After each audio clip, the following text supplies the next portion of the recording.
Oi, pessoal! Vamos iniciar aí a correção das atividades dessa quarta-feira, dia 29 de julho de 2020. Eu tinha trazido para vocês hoje, tá? Algumas atividades de português, de matemática e do interdisciplinar.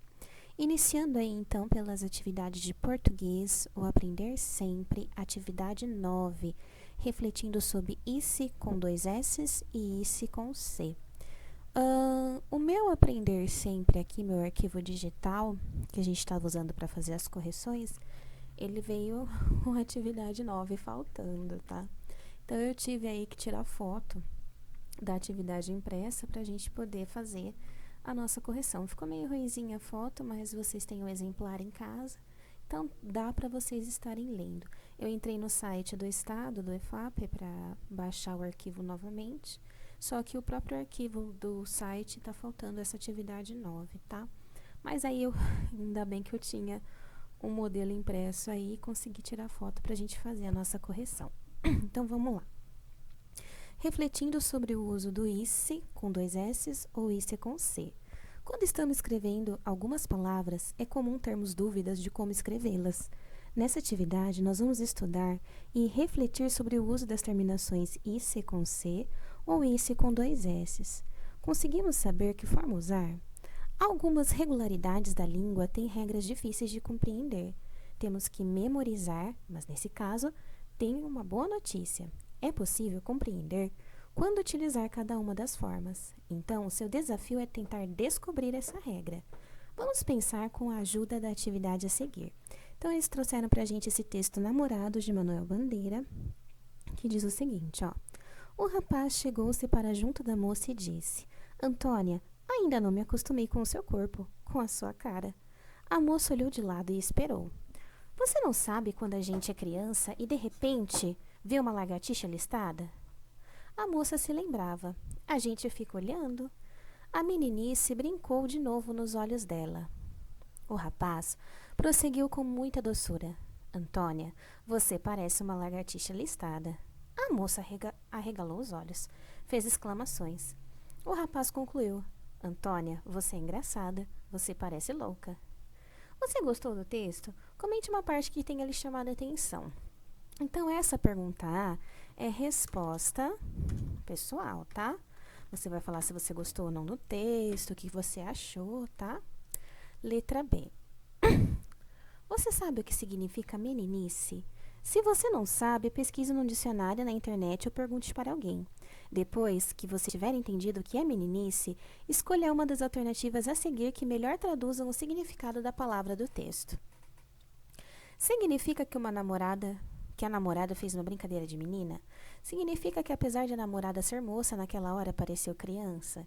Significa que ela se lembrou de uma situação que viveu quando criança? Nesse caso, a resposta certa é a segunda, tá? Significa que apesar de a namorada ser moça, ela já era uma moça, a meninice brincou nos olhos dela, né? Ela pareceu uma criança naquele momento, tá? Por causa do jeitinho dela, tá bom? Aqui, a letra C, a gente já vai entrar aí na regra, tá? Vamos estudar duas palavras que foram utilizadas no poema que você acabou de ler, meninice e disse. Aí, ó. Agora vamos pensar sobre a forma como essas palavras foram escritas. Você deve ter percebido que quando falamos ambas as palavras terminam com o mesmo som. Mas quando a escrevemos, utilizamos letras diferentes, não é mesmo? Por que será? Vamos fazer a atividade e tentar descobrir, tá? Então, a regra em si é essa que eu coloquei aqui em cima, ó. As palavras com a terminação IC com C fazem parte dos substantivos, como a meninice, né? Vem de menina. Meninice é um substantivo. Enquanto as palavras com terminação em ICE com 2 S fazem parte dos verbos, disse com 2 S. Leia as palavras a seguir e depois organize em dois grupos, palavras escritas com ICE com 2 S e palavras escritas com ICE com C. Então, eu já separei as palavras desse quadro, tá? As com C, mesmice, tolice, doidice, meninice, caretice, meiguice e velhice. E com 2 S, ó, fugisse, fingisse, partisse, saísse, visse e risse, tá? Então, as ICE com C eu tenho todos substantivos, tá? E aqui são todos verbos. Agora pense e registre seu pensamento. Além de serem escritas da mesma forma, o que as palavras de cada grupo têm em comum? Se a gente olhar, dizer vem de disse e menino vem de meninice, então a conclusão é: as palavras escritas com IC e com C provêm de um substantivo, e as palavras escritas com IC, eu comi o E aqui, IC com 2 S são verbos, tá? Então é essa conclusão que as atividades querem que vocês cheguem, que vocês saibam diferenciar a classe de palavras. Substantivos são nomes, tudo que dá nome às coisas, tá? E verbos são palavras que indicam ações, alguém está fazendo algo, tá? É isso que vocês têm que chegar à conclusão aqui, ok? Então, essas foram as últimas atividades de português dessa apostila, né? Aprender sempre. Ah, ficou faltando uma atividade, né? Ali no finalzinho, não ficou? Ó, você observou que as palavras que indicam ação, algo que se faz, usa-se o ICE, com 2 S's. E as palavras que indicam nomes, usa-se o ICE com C. Assim fica mais fácil de entender quando usar essas palavras, não é mesmo? Então, aqui é só uma conclusão. Eles estão perguntando, tá? Era a última folha, né? Que não está aqui nas fotos, tá? Não vai estar aqui, mas é só uma parte da conclusão, tá? Ele dá umas linhas para vocês escreverem o que vocês concluíram. E aí ele pergunta, não fica mais fácil entender dessa forma? Toda vez que você identificar que a palavra é um substantivo, você vai usar ICE com C. Toda vez que você identificar que é um verbo, usa os 2 S's. Legal, né? Bom, agora a gente vai para a atividade do interdisciplinar, o surgimento da democracia. Então, lá no livro interdisciplinar, página 92. Vamos lá. Nas antigas sociedades da Mesopotâmia, já bastante organizadas, o governante tinha grande poder. Porém, em muitas sociedades surgiram outras formas de organização e de governo, nas quais o poder do governante tinha limites. Os gregos, por exemplo, foram um povo que surgiu por volta do século XII a.C., na Europa. Eles viviam em cidades independentes e tinham formas variadas de governo. Na cidade grega de Atenas, por exemplo, as pessoas consideradas cidadãs podiam participar diretamente dos rumos políticos da cidade por meio de assembleias. Esse tipo de governo foi chamado de democracia, apesar de nem todos terem direito de participar das decisões. Naquela época, somente os homens adultos, filhos de pai e mãe atenienses, eram considerados cidadãos. Dessa forma, mulheres, escravos e estrangeiros não podiam participar da vida política. Assim, a ideia de democracia na Grécia Antiga não era a mesma de hoje, em que todos os cidadãos têm direito de participar das escolhas políticas, mas foi um dos primeiros exemplos de regime democrático no mundo. Então, a gente tinha aí, a gente está estudando no nosso livro interdisciplinar, né, formas de governo e tal. Vocês já tiveram aí alguma experiência de estudo com a forma de governo através da governo de reis, né, governo de imperadores, que na verdade o poder era passado de pai para filho, era hereditário, né? O filho do rei, o príncipe, que virava o próximo rei, o filho do imperador que virava o próximo imperador. E a gente tem aí em Atenas, uma cidade grega, um exemplo diferente de escolha de líder. Eram algumas pessoas ali, a gente tinha população, tá? Na Grécia Antiga, algumas pessoas eram consideradas cidadãs. Para você ser considerado cidadão, você tinha que ser dono de terra, tá? Então, geralmente, quem não participava dessas escolhas, quem que eram? Os estrangeiros, né, que não tinham cidadania lá, ateniense. As mulheres, que sempre sofreram aí discriminação, tá? Dominação por parte do homem, é uma sociedade machista naquela época, as mulheres não podiam participar. E as crianças, tá? Além disso, os escravos também não podiam participar. Então, você tinha que ser homem, claro, ateniense, grego, né, ateniense, e você tinha que ser dono de terras, né, uma pessoa influente. Aí você poderia participar, né, parece a nossa sociedade hoje, né, os homens influentes que têm poder aí acabam decidindo tudo no nosso país. A única diferença é que as mulheres podem votar hoje em dia, né. Mas esse foi um primeiro exemplo aí que a gente teve na história de democracia. Por quê? De alguma forma, essas pessoas, esses homens, né? Não sei porque a gente fala pessoas se mulheres não participavam, né? Esses homens representavam ali a população daquela época, né? E eles podiam, então, estar decidindo democraticamente o governante que seria escolhido, tá? Então, é isso que traz aí esse texto pra gente, tá bom? Era uma forma arcaica, era uma forma injusta, porque devia ter muitas mulheres, muitos estrangeiros, muitos escravos que não participavam ali, mas foi uma dos primeiros exemplos de regime democrático, tá bom? Não era só hereditário, passar de pai para filho. Alguém que representava a população podia escolher, tá? Você já reparou para pensar no que significa a palavra democracia? Converse com o professor e os colegas sobre o significado desse termo. Se vocês procurassem na internet, né, o que é democracia, né, que nem eu achei aqui no site Brasil Escola. Aqui vem explicando, né, da onde que veio a palavra, tá?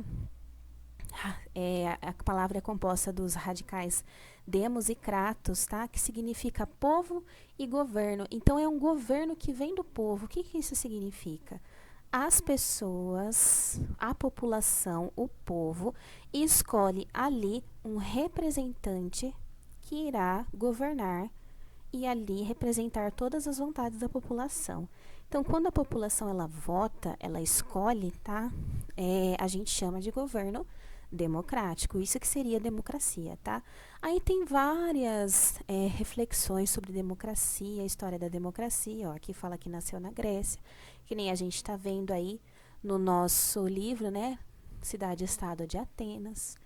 Então, assim, em comparação com outros regimes, ó, aristocracia, monarquia, tirania, oligarquia, entre outros, tá? Monarquia dos reis, tá bom? Então, assim, comparado com as outras sociedades da época, essa forma como Atenas decidia as coisas politicamente era uma forma muito diferente e avançada para a época já. E foi ali onde nasceu, então, a democracia que nós temos hoje. Hoje ela é diferente, né? Hoje a gente tem aí maior participação da população, porém, nós ainda temos problemas políticos. Então, o que é democracia? É o poder do povo, tá? É o povo que escolhe seus governantes, os seus representantes, tá bom? Aqui tem a continuação do texto, ó. A forma de governo que existe hoje no Brasil teve sua origem naquelas experiências passadas da Mesopotâmia e da Grécia, além de outras democracias que existiram ao longo do tempo. Veja algumas características dessa forma atual de governo. O governo conta com representantes eleitos e com funcionários para administrar a população que vive em seu território. Os representantes da população criam regras, leis e direitos para todos os cidadãos do país. Isso serve para evitar conflitos, disputas e favorecer o bom convívio entre as pessoas. Os governantes devem 1. Manter a ordem da comunidade e garantir seu bem-estar. 2. Garantir que todos tenham seus direitos respeitados e que todos colaborem para o funcionamento do país. Até 1808, o território que hoje é o Brasil foi colônia de Portugal. Desta data até 1822, foi considerado pertencente ao Reino Unido de Portugal e Algarve. A partir de 1822, com a independência, passou a ser uma monarquia. Desde 15 de novembro de 1889, o Brasil é uma república democrática, governada por um presidente eleito que deve obedecer à Constituição. O país também passou por períodos de ditadura, mas hoje é uma democracia. A primeira Constituição da República Brasileira foi elaborada em 1891. Segundo esse documento, estavam excluídos do direito de voto os analfabetos, os mendigos, os indígenas, os soldados, os religiosos e as mulheres, né? Sempre. Assim, somente parte dos homens alfabetizados maiores de 21 anos podiam votar. A Constituição atual, em vigor desde 1988, é bem diferente da primeira. Hoje, todos os brasileiros alfabetizados entre 18 e 70 anos são obrigados a votar, independente da profissão, sexo ou condição financeira. os analfabetos, os jovens de 16 a 18 anos e as pessoas de 70 anos não são obrigados a votar, tá? Mas tem essa opção, se quiserem votar, pode, tá? Na sua opinião, por que a democracia é uma forma de governo importante em nossos dias? Escreva um pequeno texto sobre o tema no caderno. Então, você vai colocar lá número 2 no seu caderno, né? E você vai elaborar um textinho explicando para mim por que a democracia é importante. Por que é muito melhor o povo poder ali escolher os seus governantes do que uma monarquia, por exemplo, onde o poder passa de pai para filho, ou uma ditadura, onde os militares passavam a faixa de presidente um para o outro, né? Um indicava o outro ali. E a população em si não podia interferir, não podia recusar os governantes que eram escolhidos entre eles mesmos. Por que é importante o povo ter esse poder de escolha, tá? 3. Você sabe como funcionam as eleições no Brasil? Converse com o professor e os colegas sobre o tema. Então, aqui no texto deu uma explicada pra gente, né? Aqui no Brasil, a gente tem eleições, tá? De 4 em 4 anos para presidente e de 4 em 4 anos para prefeito, para vereadores e tal. Então, a gente tem aí mandatos de 4 anos, tá? E aqui no Brasil, como explicou o nosso textinho aqui, atualmente, pessoas entre 18 e 70 anos, o voto é obrigatório, é obrigado a votar. Se você não consegue votar, você tem que justificar por que você não conseguiu votar, tá? Senão tem aí algumas sanções por você não ter cumprido com a sua obrigação de cidadão, que é votar, ok? E votar é importante, gente. A gente tem que exercer a nossa cidadania, tá? Antes a gente tinha aí uma Constituição que era bem preconceituosa, né? Excluía os indígenas, as mulheres, tá? Não podia votar. Atualmente nós temos uma Constituição um pouco melhor, tá? Ela não é perfeita ainda, mas já garante aí que as pessoas podem votar independente da sua profissão, do seu sexo ou da sua condição financeira, tá bom? Então, assim que é as eleições, assim que são, né, as eleições no Brasil atualmente. As pessoas vão até o local, votam, exercem ali a sua cidadania, tá bom? Então, vamos lá. A última atividade que falta é de matemática, tá? Aprender sempre atividade 11. Vamos lá, então. O Sistema Monetário Brasileiro. O Sistema Monetário Brasileiro permite a representação de qualquer quantia. Então, a gente tem a representação em reais e a representação em centavos também, tá? Então, a gente tem aqui, né, itens de pet shop, né? Porque é um ossinho, né, alimento para peixe, para passarinho, né? E ele quer que a gente escreva, ó, escreva na coluna da direita 3 maneiras diferentes de pagar com moedas o preço exato de cada um dos produtos. Então, como que eu vou pagar o ossinho? Eu posso usar uma moeda de 50 centavos ou 2 moedas de 25 centavos, né? 25 mais 25, 50. Aqui, ele quer 3, mas eu acho que 2, tem 2 linhas, né? Então, eu vou colocar 2 em cada um, porque tem 2 linhas, 90 centavos. Uma moeda de 50 e uma de 50, não, para dar 4 de 10 centavos. Ou a gente pode também 2 de 25 e 4 de 10 também, né? 25 mais 25, 50. 4 vezes 10, 40 centavos. 40 mais 50, 90 centavos. 30 centavos. Nossa, mas tá barato, né? 30 centavos o comedouro de passarinho. Se fosse a comidinha, mas o comedouro... Nossa, que preço estranho, né? 3 moedas de 10 centavos ou uma de 25 e uma de 5 centavos, né? 25 centavos mais 5 centavos dá 30 centavos. E aqui o comedouro de gatos, né? 6 moedas de 10 centavos,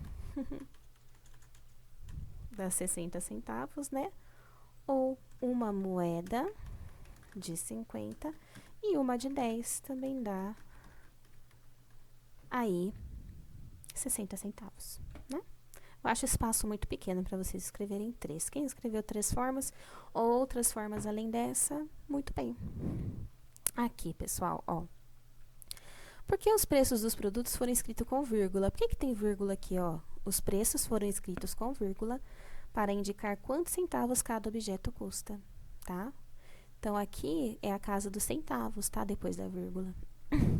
Localize na linha numérica o valor dos produtos do item 1. Então, vamos lá. Primeiro, eu tenho 50 centavos. Então, eu vou contar de 0 a 1 real. Eu vou contar, se for de 10 em 10, né? 1, 2, 3, 4, 5, 6, 7, 8, 9, 10. É, são 10. Então, aqui 0, 1, 2, 3, 4, 5. Então, 50 centavos seria aqui, tá? 90. 90, que é 1 real, né? 50, 60, 70, 80. Nossa, mas tá... Então, aqui seria 1 centavo ou 10. Então, 50 seria pra cá, né? Pra dar o 90 aqui, ó. Que aqui já é 1 real, né? O 90 antes. 80, 70, 60, 50, 40, 30, 20, 10, tá? Então, esse 0 real, na verdade, tinha que estar mais pra cá, né? Aqui já é 10 centavos. 30 centavos. 10, 20, 30. Aqui, né? 30 centavos. E 60 centavos tá do lado dos 50 aqui, né? 0,60. Tá? Então, ficaria mais ou menos assim, até chegar num real, tá? Agora, insira na linha numérica estes outros preços. 0,15, né? O 15 centavos, 39 centavos, 51 centavos, 63.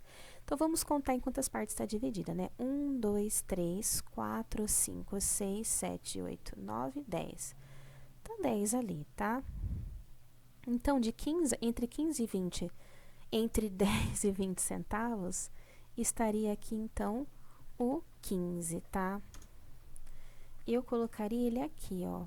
Eu vou colocar mais pra cá. E vou puxar uma setinha. Ó, ele estaria aqui no meio, tá? O 15 centavos. Entre 10 e 20. 39, tá? Vamos lá. 20, 30, 40. Então, o 39 é um pouquinho antes do 40, né? Pouca coisa antes. Eu vou puxar uma setinha para vocês visualizarem melhor, ó. Bem, quase no 40, né? Ó, quase no 40. 51. 40, 50. 51 é um pouco depois dos 50. 40, 50. Então, 51 seria aqui, ó. Né? Vou puxar a setinha, ó. Logo depois aí do 50, seria 51. E o 63, 50, 60. O 63 seria mais ou menos aqui também, tá? A gente não tem como pôr exatamente, porque não tem como medir, né? Mas aqui seria 63 centavos. Prontinho aí, ó. 10, 20, 30, 40, 50, 60, 70, 80, 90, 1 real, tá? Os centavos são partes menores do real. Eles são frações do real, tá? Então, 1 dividido por 2, 50 centavos, né? 2 moedinhas de 50 dá 1 real. 4 moedinhas de 25 dá 1 real. 10 moedas de 10 centavos dá 1 real. E 100 moedas de 5 centavos dá 1 real, ok? Aí, aqui ele pede o seguinte, ó, essa é a última atividade. Alexandre resolveu fazer uma compra pela internet, em uma papelaria virtual. Preencha as tabelas a seguir para ajudá-lo a fazer a encomenda para sua loja, pois ele ainda não definiu as quantidades que vai comprar. Então, se uma caixa de lápis de cor dá aí 9,80, vocês tinham que multiplicar 9,80 por 20. 9,80 vezes 20 dá R$196. Se eu multiplicar 9,80 por 40, ou seja, 40 caixas de lápis de cor, dá R$392.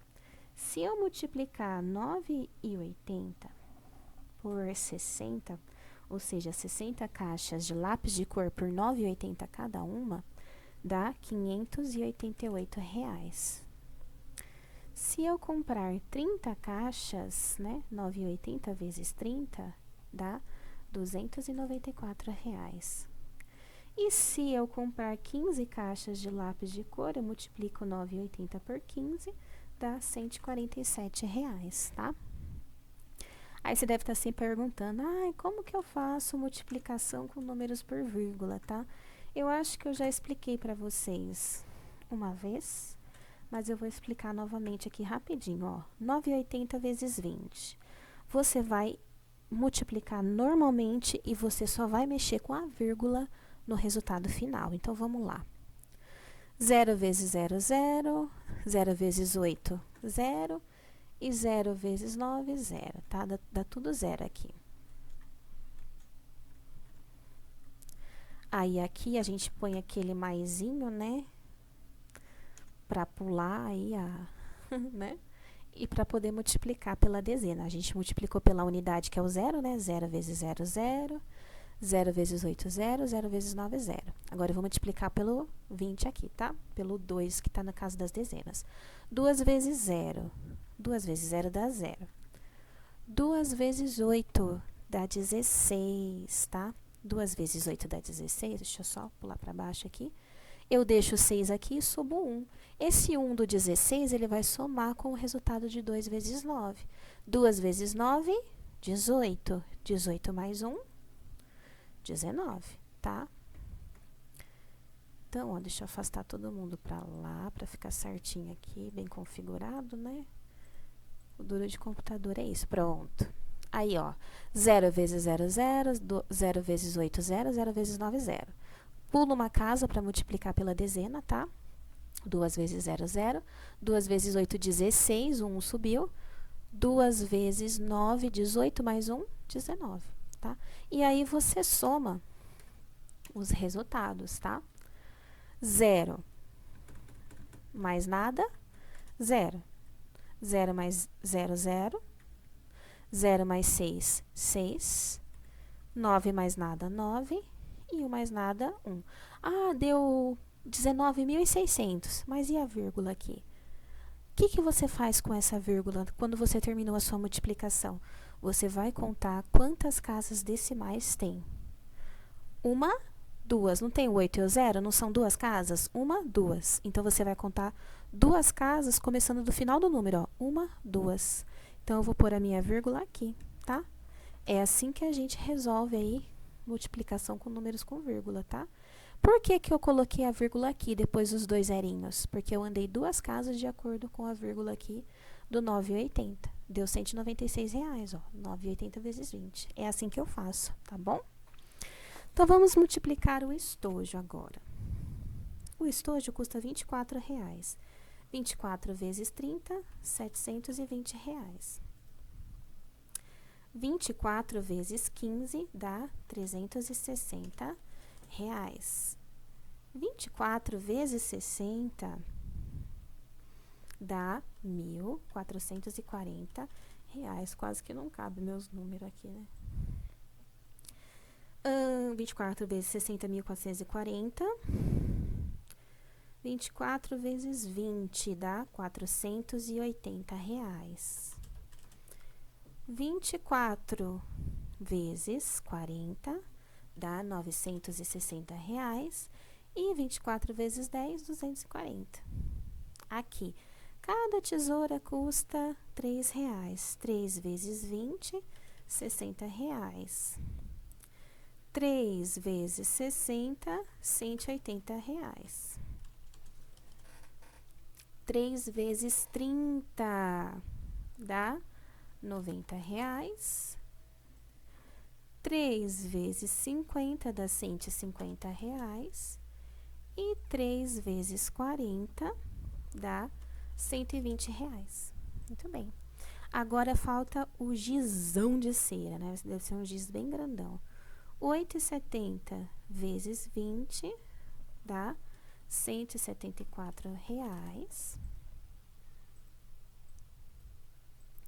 8,70 vezes 30 dá R$ 261. 8,70 vezes 15, 8,70 vezes 15 dá R$ 130,50. 8,70 vezes 40 dá R$ 348. E 8,70 vezes 50 dá R$ 435. Então, o único que deu valor quebrado foi 8,70 vezes 15, né? Que deu 50 centavos quebrado aqui, tá? Então, aí você tinha que calcular, multiplicar o valor pela quantidade para você achar o valor total que iria pagar das encomendas da loja, tá bom? Então, a gente termina aí o nosso Aprender Sempre de Matemática, o primeiro volume, e termina também as atividades de hoje, tá bom? Qualquer dúvida, então, é só mandar para mim. Um beijo, tchau!